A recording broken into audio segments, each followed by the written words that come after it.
Welcome to Side Effects with an A. When effect is normally used, it's a noun. It's already occurred. Effect is a verb meaning action. Action influences outcomes. I'm Scott McGohan. And I'm Anne-Marie Singleton. We will provoke you to think differently.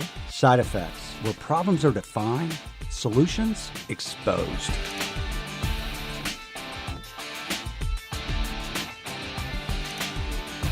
I'm Scott McGohan. Welcome to Side Effects. I'm Anne-Marie Singleton. Welcome back, everyone.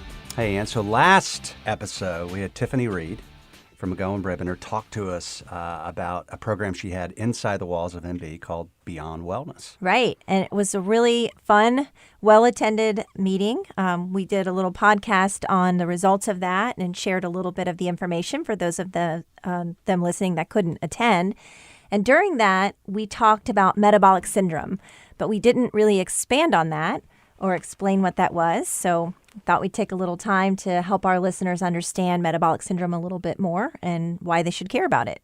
Yeah, I think what's important for our listeners to understand, too, metabolic syndrome can cost employers $5,100 annually, people that are metabolic. So, and when you're metabolic, that's where disease starts to grow in your body. And we'll put a couple of great documentaries on healthierbirthdays.com. One is Forks Over Knives, which talks about that specifically. But the aspects of metabolic syndrome, you want to unpack the five? Yeah, let's talk about it because it sounds really scary, sort of like the bubonic plague or something. And it's not actually as scary as it sounds once you start to break it down. So there's 5 elements of metabolic syndrome. And those are your HDL, which is your good cholesterol, your blood glucose level, triglycerides, which is the visible fat in your blood. Sounds really gross, doesn't it? Well, we have a blood drive here today. So do you think they can see it? Well, No. I don't think they can look at it today, but you can see it, I think, if you look at it under a microscope. That's what can cause heart attacks.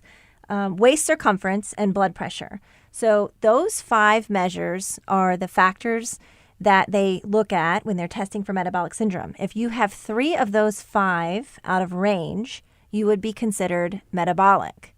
And it goes something like this. A 40-year-old goes to the doctor, they get their physical, and he looks at the person and says, hey, you need to lose 5 or 10 pounds. Take this simvastatin for your cholesterol, and your blood pressure's a little bit high. Let's watch that.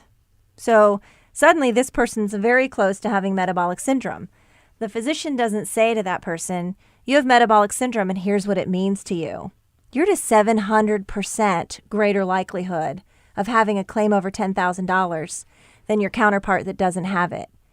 If they would say that, they might get their attention. So this isn't something new. Metabolic syndrome has been around a long time. It just hasn't been talked about as this cluster of risk factors, and definitely not in the employer space. So wouldn't it be more like, if you say cluster of risk factors, let's correlate this back maybe to like a dashboard on our car. So we have the voltmeter on our battery, we have oil temperature. Right.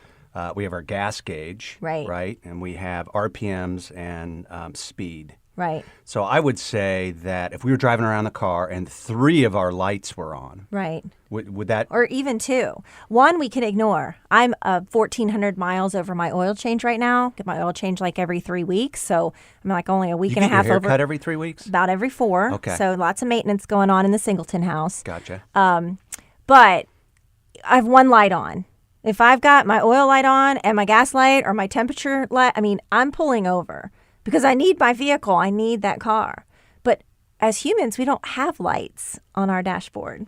Well, and I think, and it's interesting, that's really fair, too. And as humans, too, our bodies are so sophisticated that it can tolerate abuse for long periods of time.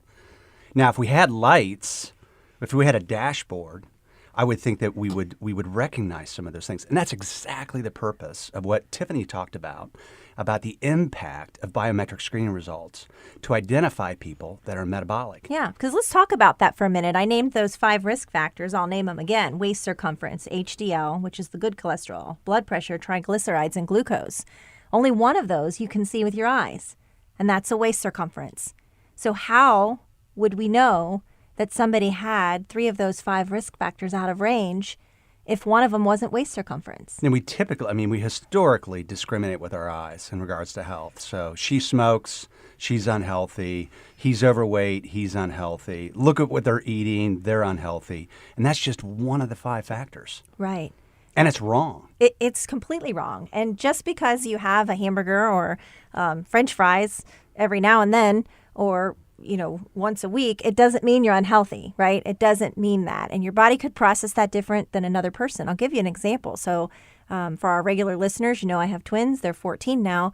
And when they were 12, the physician did a blood screening on them and tested their cholesterol. I didn't even know they did that for 12-year-olds. And my son's cholesterol was 240. 240. He's 12 years old. It's hereditary for this child. No, it's Skyline chili. So it's not. He's allergic to everything, this kid. So, but the one thing I did was I always make bacon on the weekends one day. And I'm like, well, we're going to turkey bacon because you can't have that, bud. And he was like, oh, darn.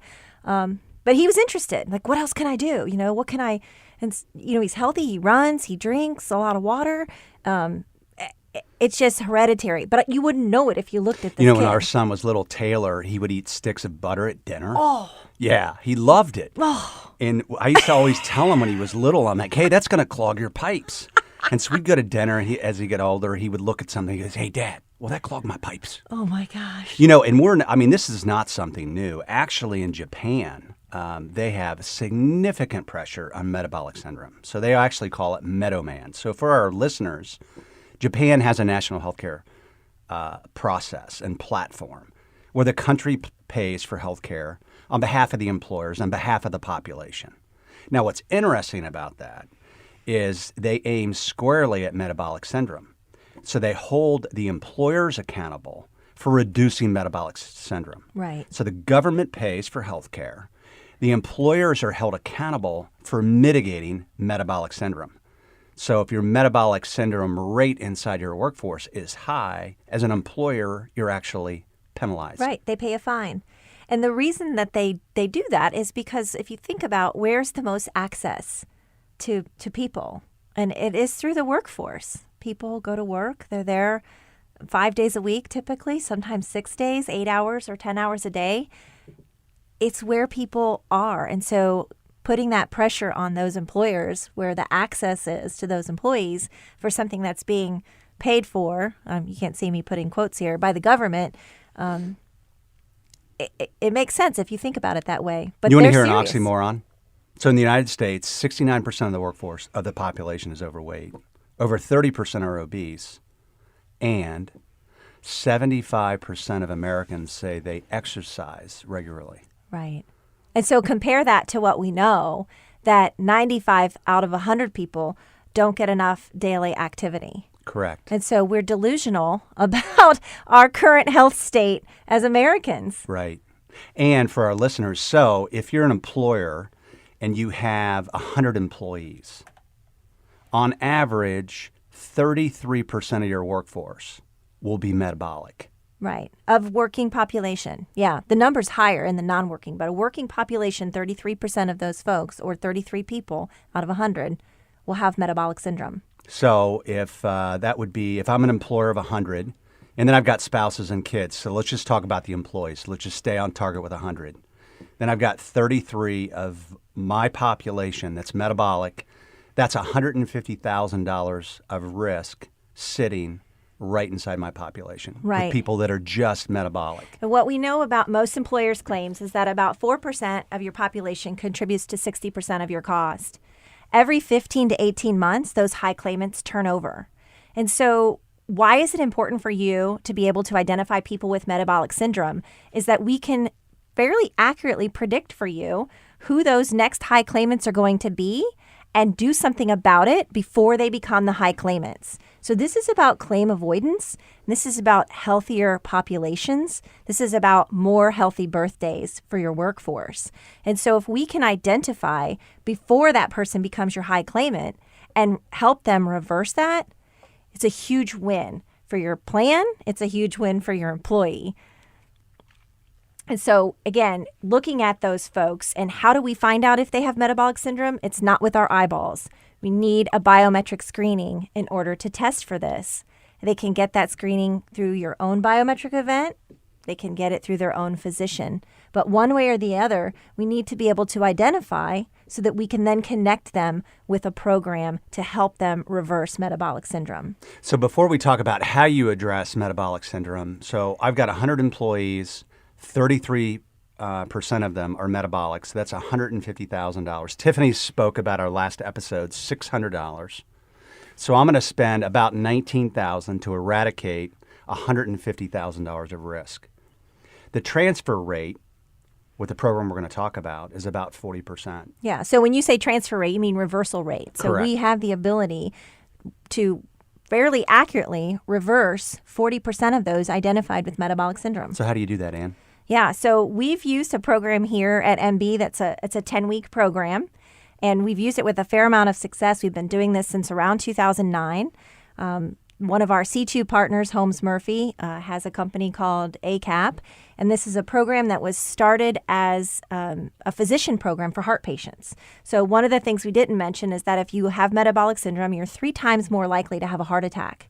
Okay, 300% more likely to have a heart attack. And so back in the 80s, I think this study started where they were looking at heart patients and how they could help these heart patients lead a healthier lifestyle and avoid heart attacks or even avoid a second heart attack if they were lucky enough to survive the first one.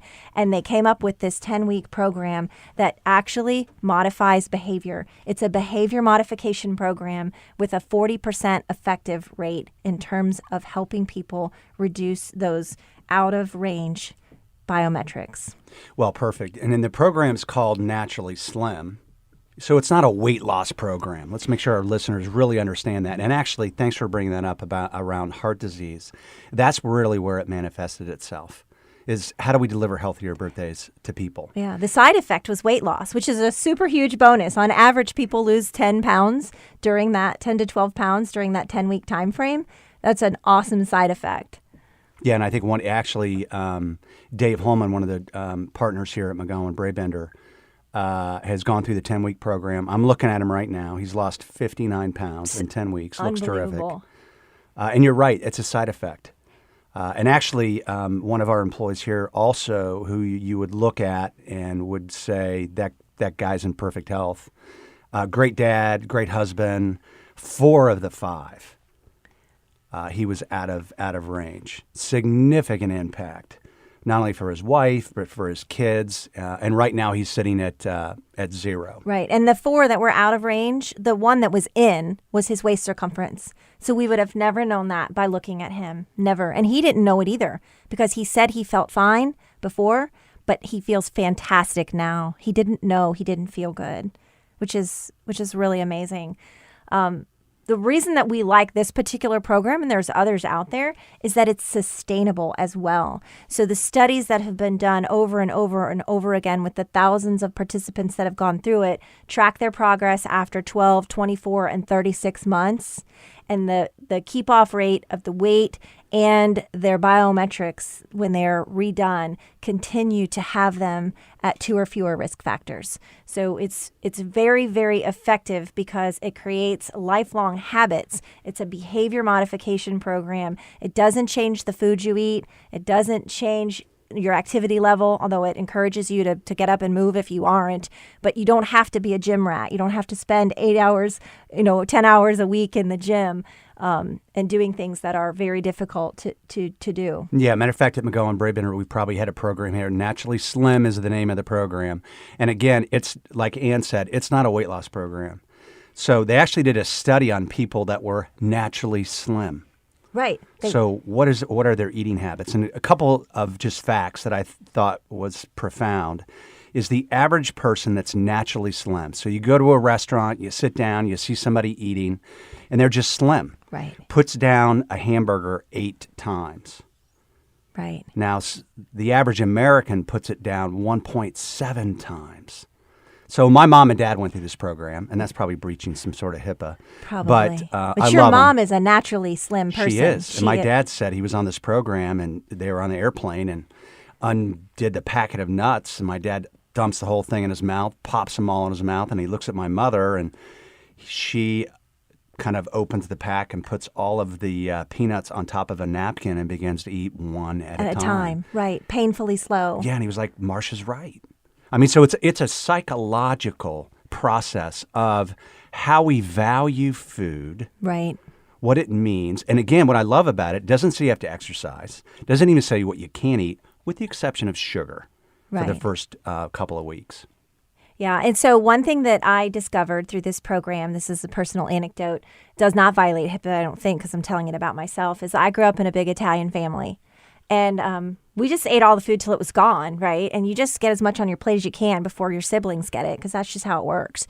I don't think I've ever been hungry a day in my life until I was exposed to this program. And you walk into my mom's house and she tries to feed you. You're like, no, Ma, I just ate. She's like, I don't care. Here's some more food. So I don't think I understood the difference between an appetite and hunger. I had never been hungry. I just have a huge appetite. I love food and I just eat it if it was available.